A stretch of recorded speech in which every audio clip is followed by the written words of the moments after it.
Before I begin compressing, I'm going to bring all the controls to their 0 position, where they're really not going to have any effect on the sound at all. So if I preview this, the sound is going to sound the same, whether it's bypassed or not. So the first thing we're going to do is we're going to adjust the threshold. And what we want to do is we want to look at the point where this peak here is crossing over here, and we'll bring that threshold down below that.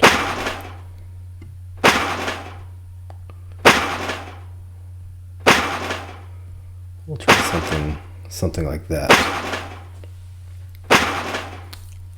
And we don't have any compression going on yet because our ratio is 1:1.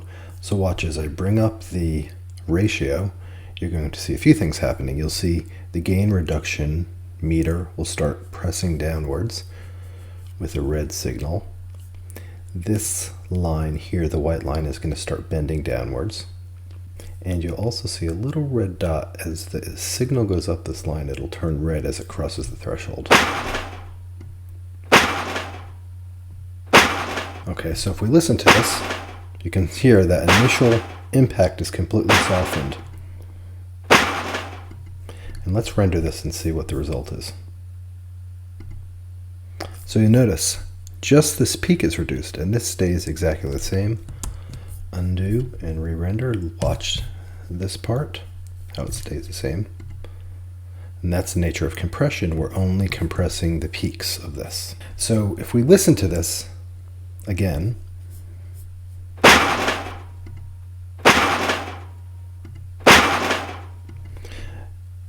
you'll notice that the level is being reduced considerably because we're taking all this energy from this peak and bringing it down. So what we're going to do is we're going to compensate for that by bringing the gain up. So once again, I'm going to just loop this, and I'm going to bypass, unbypass, and I'll bring the gain up and try to match the general levels of the bypassed version and the compressed version.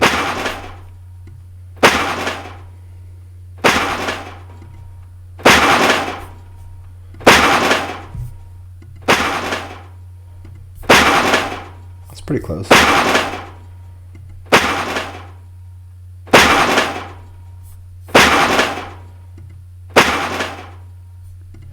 Okay, I'm going to bring the ratio up a little bit and the threshold down a little more. With the compressor,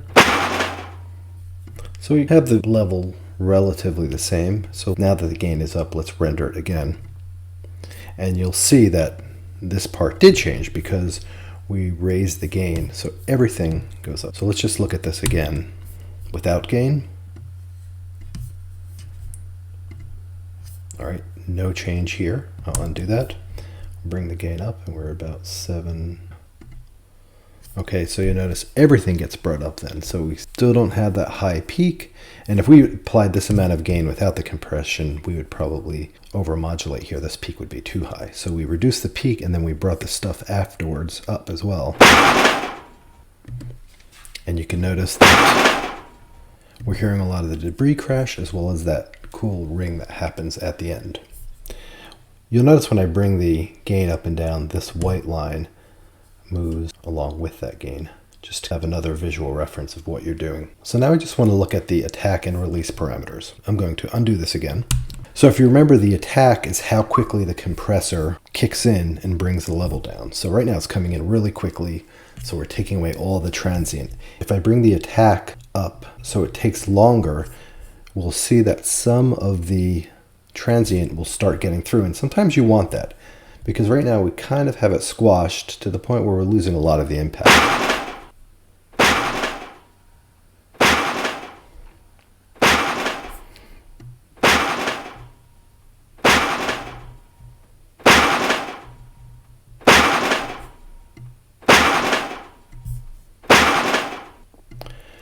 So you can hear as I bring the attack up, we're getting a little bit more of that transient.